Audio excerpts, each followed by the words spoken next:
वरनिवेशरमणीय दर्शनम्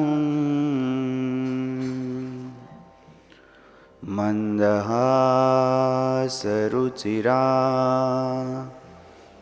ननाम्बुजम्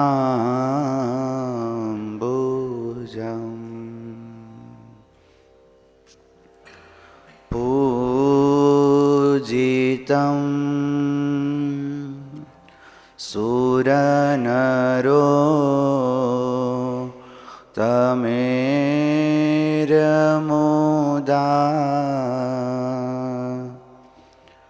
धर्मनन्दनमहं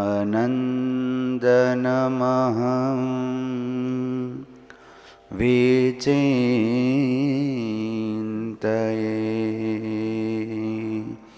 बोलो स्वामीनारायण भगवाननी, हरे कृष्ण महाराजनी, घनश्याम महाराजनी जय। राणी रोहिदासनो द्विजदयी धनजी तेड़ी गयो ते हने निज भवनजी। हरिश्चंद्र एक करयो राजनजी ते पण वेचाणो स्वपचने सदनजी। स्वपच घेर राजारया द्विज घेर रह्या रोहिदास तारा ते पण द्विजनो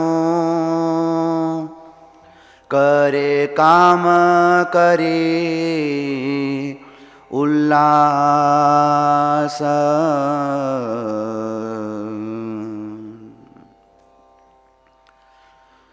નિષ્કુળાનંદ સ્વામી ઝવેર બાપા આપણને અત્યારે ધીરજ આખ્યાનના માધ્યમથી હરિશ્ચંદ્ર રાજા જે સત્યવાદી હતા, જેણે ભગવાનને પામી જ જવા છે, ભગવાનને રાજી કરી જ લેવા છે, રે શ્યામ તમે સાચું નાણું બીજું સર્વે ક્ષણભંગુર કાચું, એ દ્રઢ નિષ્ઠા અને ભાવના જેના અંતરમાં સતત રહેમાં રાખતી હતી એવા એ હરિશ્ચંદ્ર રાજા તારામતી રાણી અને એમનો પુત્ર રોહિદાસ એ બંને તો એક બ્રાહ્મણને ઘરે વેચાણા છે. ત્યાં બ્રાહ્મણના ઘરના કાર્યો કરે.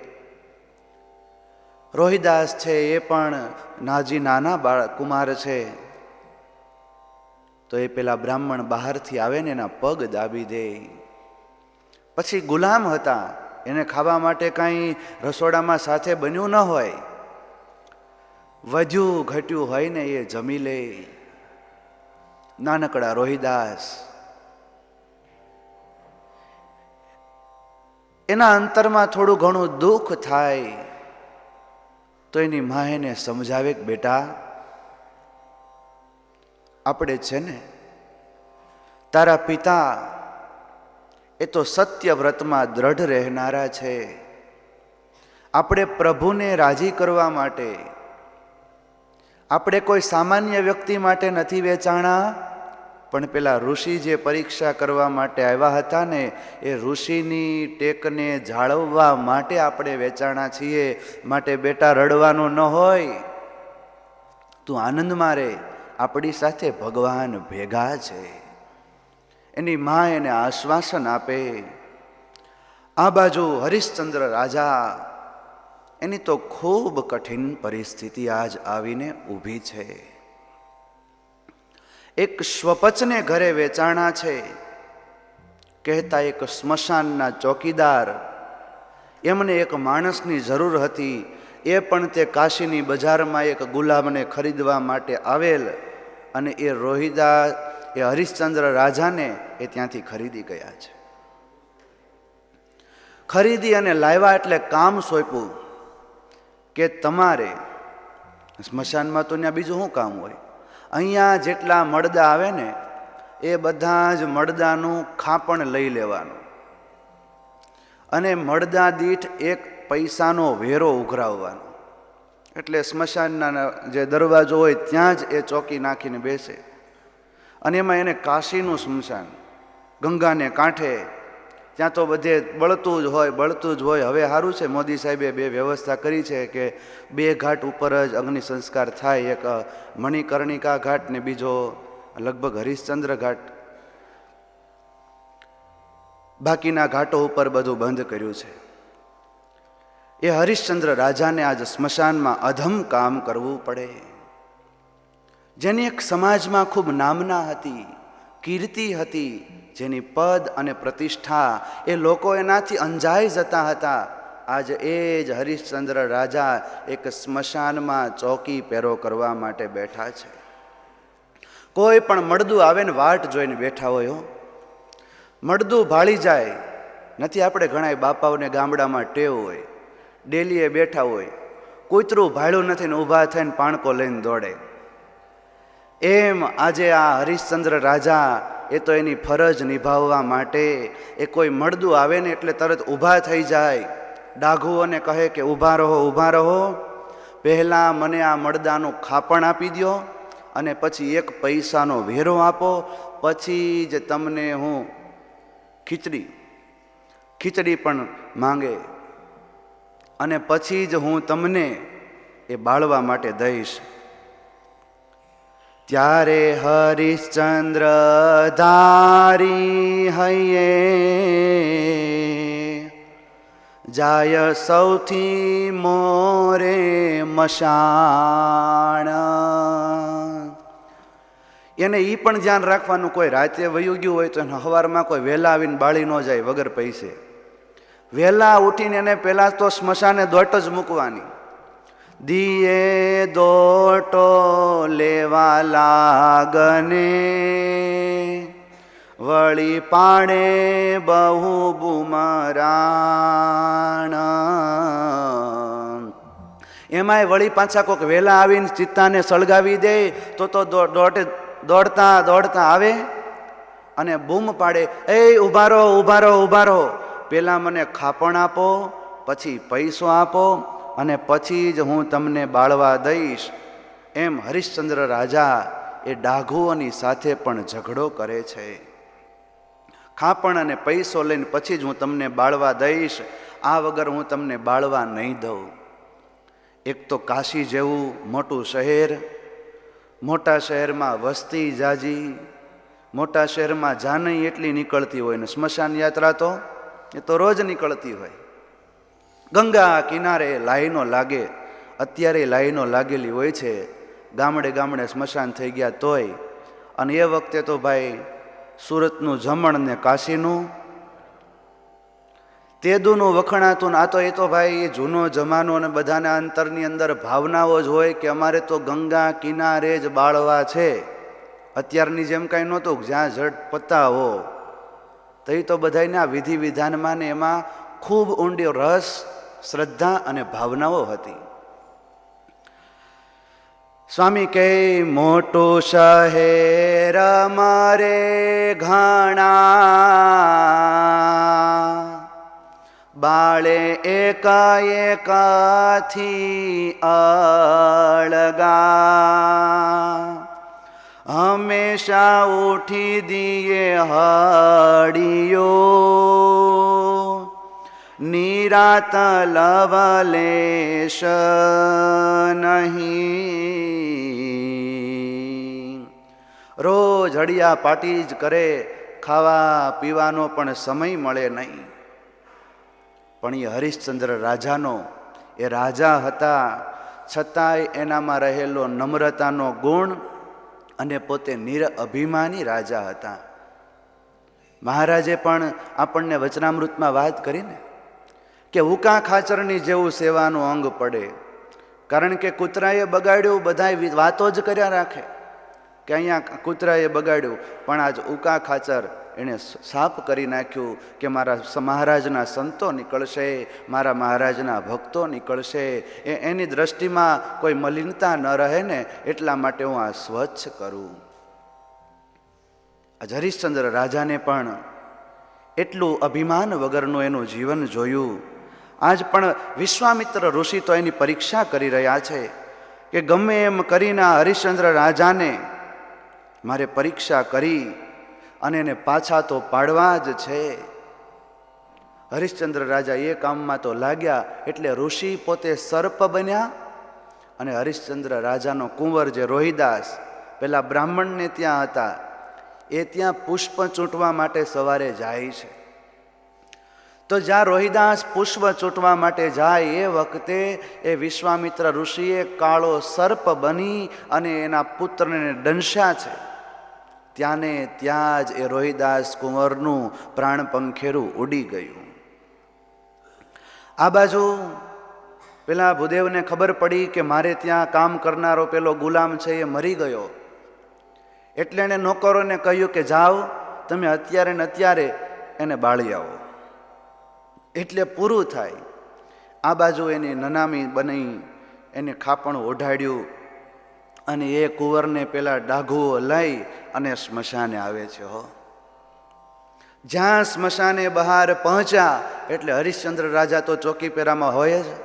દોડતા દોડતા ગયા કે લાવો લાવો જલ્દી ખાપણ મને આપી દો અને 1 પૈસાનો વેરો આપો. જ્યાં ખાપણ લીધું હરિશ્ચંદ્ર રાજાએ મુખ જોયું ત્યાં ખ્યાલ આવી ગયો, ઓહો હો આ તો મારો જ દીકરો છે. આજ બાપ પણ એના દીકરાના અગ્નિ સંસ્કારમાં નથી જતા, પણ આજ એના બાપ હરિશ્ચંદ્ર રાજા પોતે એ ખાપણ લઈ અને બાળવા માટેનો 1 પૈસાનો વેરો ઉઘરાવવા ઊભા છે. એ પેલા લોકોએ વેરો આપ્યો, ખાપણ આપ્યું, પછી અગ્નિ સંસ્કાર ચાલતો થયો છે.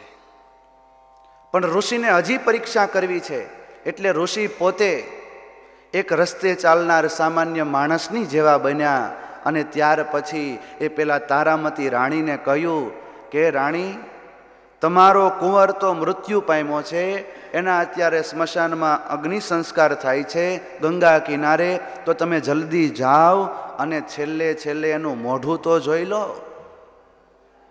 રાણી તો દોડતા દોડતા ત્યાં જ્યાં દીકરાના અગ્નિ સંસ્કારની ચિત્તા હજી પ્રગટી જ છે, સળગી જ છે, એ વખતે ત્યાં પહોંચ્યા. અને વિશ્વામિત્ર ઋષિ એ વખતે વરસાદ બન્યા અને એ વખતે પોતે વરસાદ વરસાવ્યો. ચિત્તા જે સળગી હતી ને એ ઠરી ગઈ એટલે રાણી ત્યાં પહોંચ્યા. થયું કે મારો દીકરો ગયો છે ને તો એક વખત એનું માથું છે ને એ મારા ખોળામાં લઈ અને એને હું વાલ કરી લઉં. એ કુંવરનું માથું ખોળામાં લીધું અને રાણી જ્યાં વાલ કરે છે અને એ જ વખતે વિશ્વામિત્ર ઋષિ પહોંચી ગયા એ જે કાશીના રાજા હતા ને એની પાસે, અને ત્યાં જઈને કહ્યું કે રાજાજી, આ સ્મશાનની અંદર અત્યારે એક ડાકણ આવી છે અને મરદાઓને કાપે છે. ઋષિએ એ રાણીને એક તલવાર આપી હતી કે રાણી, તમે અત્યારે રાત્રે તમારા દીકરાને વાલ કરો છો તો નક્કી કોઈક બીજું ભૂત પ્રેત ડાકણ આવે તો એનાથી બચાવવા માટે એક હાથમાં તમે તલવાર રાખો ને બીજા હાથથી વાલ કરો. એટલે ઋષિ રાજાની પાસે પહોંચી ગયા કે એક ડાકણ આવી છે, તમારા સ્મશાનની અંદર મરદાઓને કાપે ને એવું બધું કરે છે. રાજાએ હુકમ કર્યો કે સ્મશાનનો પેલો ચોકીદાર ક્યાં ગયો, એને કહો કે અત્યારે ને અત્યારે તલવાર લઈને જાય અને પેલી જે ડાકણ છે ને એનું ત્યાં ને ત્યાં માથું છે એ કાપી નાખે. હવે જવાનું કોને હતું? રાજાને પોતાને. હરિશ્ચંદ્ર રાજા પોતે તલવાર લઈ સ્મશાનમાં, ડાકણ તારામતી રાણી હતી પણ રાજાએ ભળાવ્યું કે ડાકણ છે એટલે એ તલવાર લઈને આવે છે. જ્યાં મારવા માટે પહોંચે છે ત્યાં જોયું તો ઓહો, આ તો મારી જ રાણી. અને એના ખોળામાં જેનું માથું છે એ તો મારો જ કુંવર છે, જેના મેં હમણાં પૈસો લીધો, જેનું ખાપણ લીધું, આને જ મારી નાખવા પડશે. તલવાર તો ઉગામી છે પણ પાછી વળી જાય છે. પણ રાણી એવા સત્યવાદી છે હો. રાણીએ કહ્યું કે પતિદેવ તમે અટકો નહીં, કામ પૂરું કરો. રાણી વાણી જાણી તીખી કહે, કાઢ કાઢ કાઢ કરવાલ તારી, ગ્રહે અતિ ગાઢ ગાઢ મને, વાઢ વાઢ વાઢ મુંડ મારી. અરે રાજા, આટલા તમે સત્યવાદી અને અટકી ગયા? તલવારને ઉપાડો, એક ઝાટકો મારી ગરદન ઉપર મારો અને ધડથી મારું માથું નોખું કરી નાખો. રાણીની વાણી સાંભળી અને રાજાનો પણ હાથ ધ્રુજવા લાગ્યો કે નક્કી આ કોઈ કે દેવી સ્ત્રી એ મારી પત્ની થઈ છે. એ રાજાને કહે છે કે રાજા તમે મને મારો, અને એવો ડર તમે જરા પણ ન રાખો કે મને મારી નાખશો તો તમને પાપ લાગશે. ઉઠાવો તલવાર. અને રાજાએ તલવાર લીધું છે. એને બીક વહી ગઈ કે મારી રાણીને પણ મારા પ્રત્યે અભાવ જાગશે, કારણ કે રાણીએ પોતે જ રાજાને હિંમત આપી છે. અને આમ ફડકાટ વગર ચાનક ચડી કે મારા સત્યને ટકાવવા માટે હું રાણીના ગરદનને કાપી નાખું. અને રાજા 5 ડગલા પાછળ વળ્યા છે, કારણ કે ગળું કાપવું હતું ને. 5 ડગલા પાછળ વળીને દોડતા દોડતા જ્યાં રાણીના ગળા ઉપર મારવા માટે જાય છે, અને જ્યાં રાજાનો હાથ રાણીને મારવા માટે પડ્યો, નિષ્કુળાનંદ અનાથ નાનાથ હાથો હાથ ગ્રહી લીધો. ભગવાન દોડતા દોડતા આવ્યા અને રાજાનો જે મારવા માટે ઉગામેલો હાથ હતો ને એ તલવારવાળો હાથ જ પ્રભુએ પકડી લીધો. રાણીને મરતા પણ બચાવ્યા અને રાજાને એ પોતાની રાણીની હત્યા થાત એમાંથી પણ પ્રભુએ બચાવી લીધા છે. ઘણીવાર આપણને એમ થાય કે ભગવાન તો એ સુવર્ણના સિંહાસનમાં, નકશીકામવાળા સિંહાસનમાં બિરાજે, જ્યાં ફૂલ અને અલંકારો ધરાવીએ ત્યાં પ્રભુ બિરાજે. પણ એવા ભગવાન સ્મશાનમાં જાય? ભગવાન જ્યાં પોતાનો ભક્ત હોય, જે ભક્ત ભગવાનની ભક્તિ કરતો હોય, એ સ્થાન ગમે એવું હોય પણ ભગવાન અચૂક ત્યાં જાય અને જાય જ. આપણને એમ થાય ભગવાનના ભક્તો સ્મશાનમાં ગયા હોય તો એ પણ સ્નાન કરી નાખે તો ભગવાનને કરવું પડે? ભગવાન નિર્લેપ છે, નિર્દોષ છે, નિષ્પાપ છે, એને કશું જ અડે નહીં. પરંતુ ભગવાનનો જેને સ્પર્શ થાય, ભગવાનનું જેને સ્મરણ થાય, લક્ષ્મી પતે તેંઘ્રિયુગમ સ્મરામી, ભગવાનના ચરણ કમળનું જેને સ્મરણ થાય એ સંપૂર્ણ રીતે પવિત્ર બને છે. જોકે અત્યારે તો બધાય શિયાળામાં સ્વેટર ને સાયલ ઓઢીને જાય, પછી ઘરે આવીને સ્વેટરને સાયલ કાઢીને ખાલી કપડાં પહેરીને નાહી લે. પણ એવી રીતે ન ચાલે. ભગવાનના ભક્ત હોય એને તો ધર્મ મર્યાદાની અંદર આ બધા આભડછેટ છે એ પાળવા જ જોઈએ. કારણ કે એક અપવિત્ર સ્થાનમાં ગયા છે, ત્યાં બીજા અન્ય પણ ઘણા લોકોના અગ્નિ સંસ્કાર થયા હોય. કોઈ પણ સારા કે નબળા માણસના પણ શાસ્ત્રો કહે કે સ્નાન કરવું પડે, વસ્ત્રે સહિત સ્નાન કરવું પડે. અરે ત્યાં સુધી લખાણું છે કે રસ્તામાં ચાલ્યા જતા હોઈએ અને કોઈ શબનું મુખ જોવાઈ જાય તો પણ સ્નાન કરી અને પછી પવિત્ર થવાય છે. માટે આ શાસ્ત્રની મર્યાદાઓ એને પણ આપણે અચૂક છે એ પાળવી જોઈએ. ભગવાને તો કૃપા દ્રષ્ટિ કરી છે રાજા ઉપર. અભય મુદ્રા ભગવાને ફેલાવી. ત્યાં તો પ્રભુના હસ્તકમળમાંથી દિવ્ય દિવ્ય અને દિવ્ય સુખ આપે એવો સીધા શીતળ અને શાંત એવો પ્રકાશ પથરાણો છે. અને ભગવાને જ આમ એ પ્રકાશ એ જ્યાં રોહિદાસનું જે શબ હતું એની ઉપર પડ્યો.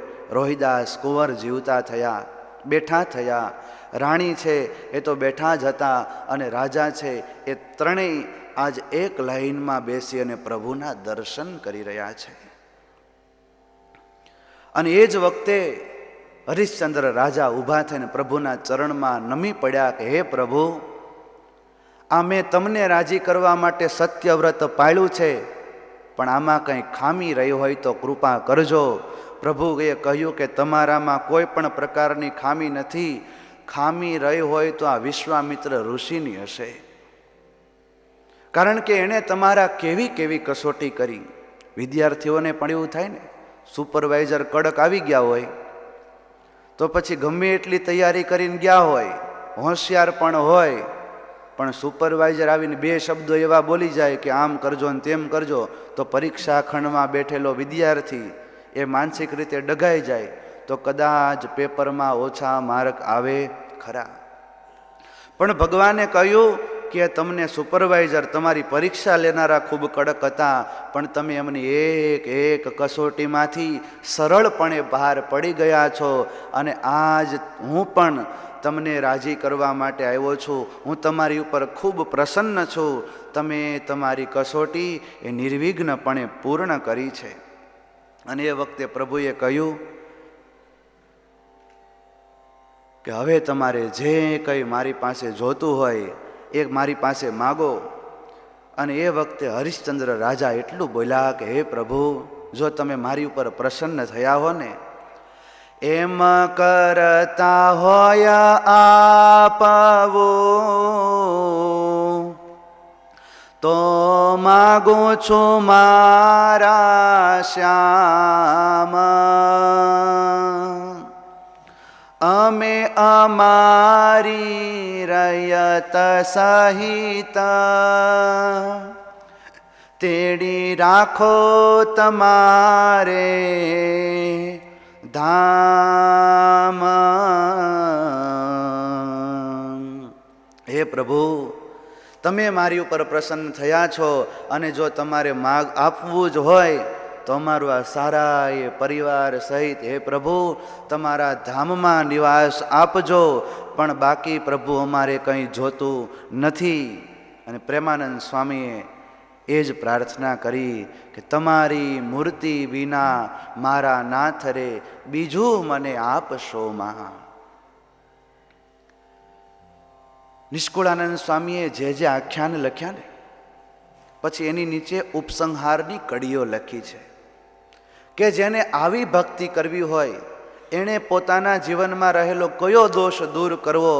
તો સ્વામી કહે, કાલા વાલાનું કામ નથી, આ તો શીશ સાટાની વાત. તે વિના કોઈ કરે વલખા, એ તો કાળી કામળીએ ભાત. વારંવાર ભૂલ કરી અને ભગવાનની પાસે માફી માગ્યા કરે કે મારી ઉપર રાજી રહેજો ને અમે આમ કરશું, તમે તેમ કરજો. પણ સ્વામી કે કોઈ કાલાવાલાનું કામ નથી. એ ભૂલો કરી કરી અને વારંવાર ભગવાનની પાસે માફી માગવી એ તો કાળી કામળીએ ભાત કર્યા જેવું છે. કાળી કામળી ઉપર ભાત કરીએ તો એ ઉપસે નહીં. તો ભાત કરવી હોય તો શ્વેત ચાદર ઉપર ભાત કરી હોય તો એ ઉઠી આવે અને એની વાહવાહ થાય.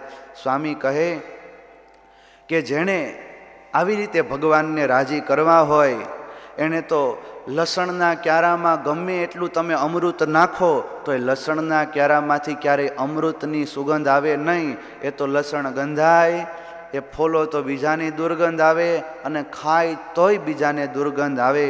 એટલે સ્વામી કહે છે કે જેને ભગવાનની ભક્તિ કરવી હોય, પ્રભુને રાજી કરવા હોય, તો એણે આ લોકના સુખ છે એને છોડી અને પ્રભુને પામવા માટેનો શાસ્ત્ર અનુસાર પુરુષાર્થ કરવો. પછી જ માટે જોઈ અધિકાર આપણો, પછી દિલમાં કરવો ડોડ. પ્રહલાદ ધ્રુવ હરિશ્ચંદ્ર જેવો ક્યાંથી પૂરો થાય કોડ.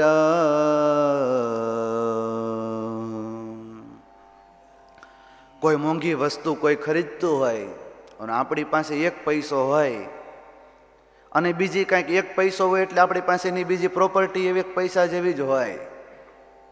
પછી કોઈ વિચાર કરે કે મારી ઘરની બધી સંપત્તિ વેચી અને આવી મોંઘીદાટ વસ્તુ મેળવી લઉં, તો મેળવી શકાય નહીં. મોંઘી વસ્તુ મેળવવી હોય તો એના મૂલ પણ ચૂકવવા પડે. એ ભગવાન મેળવવા હોય તો પણ અને ભગવાનના સાચા સાધુ મેળવવા હોય તો પણ. કારણ કે સંતને સંતપણા રે નથી મફતમાં મળતા, નથી મફતમાં મળતા ભાઈ, એના તો ભાવ તેલ કડાકે બળતા. સંતને સંતપણા રે નથી મફતમાં મળતા. માટે તપની, ત્યાગની, સમર્પણની, ભક્તિની અને ઉપાસનાની તાકાતથી જ જ્યારે ભગવાન પ્રસન્ન થાય છે ત્યારે જ એ ભગવાનને આપણે પ્રાપ્ત કરી શકીએ છીએ. માટે પેખી ભક્ત પુરવના હૈયે રેતી નથી વળી હામ. નિષ્કુળાનંદ આજે આદર્યું તે કઠણ છે ઘણું કામ. ત્યારે હરિશ્ચંદ્ર રાજાના માધ્યમથી સ્વામી આપણને ખૂબ સુંદર જીવનનો ઉપદેશ આપ્યો છે, પ્રભુ ભક્તિનો ઉપદેશ આપ્યો છે. આગળ આપણે રંતીદેવ રાજાની કથાનું શ્રવણ કરીશું. અને ત્યાં સુધી આ હરિશ્ચંદ્ર રાજાએ જેવી ટેક જાળવી હતી એ આપણે 24 કલાક સુધી તો એ ટેક કેવી જાળવી હતી એમાં મંડ્યા રહીએ તો થોડી ઘણી આવે. પછી રંતીદેવ રાજાએ કેમ જાળવી હતી એનો વિચાર કરીશું અને એ કથાનું આપણે આગળની કથામાં શ્રવણ કરીશું. અત્યારની કથાને અહીંયા જ વિરામ આપીએ એ પહેલાં 2 મિનિટ પ્રભુ સ્મરણ કરીએ. સ્વામિનારાયણ સ્વામિનારાયણ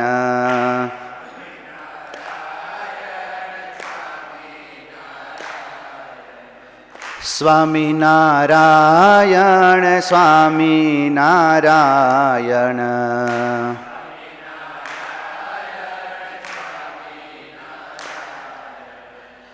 સ્વામિનારાયણ સ્વામિનારાયણ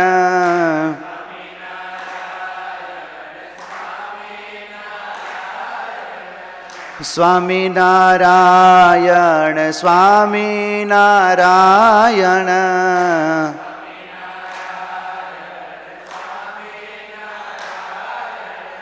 સ્વામિનારાયણ સ્વામિનારાયણ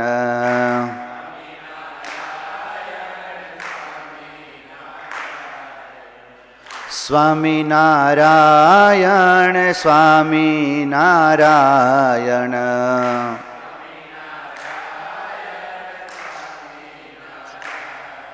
સહજાનંદ સ્વામી મહારાજની જય.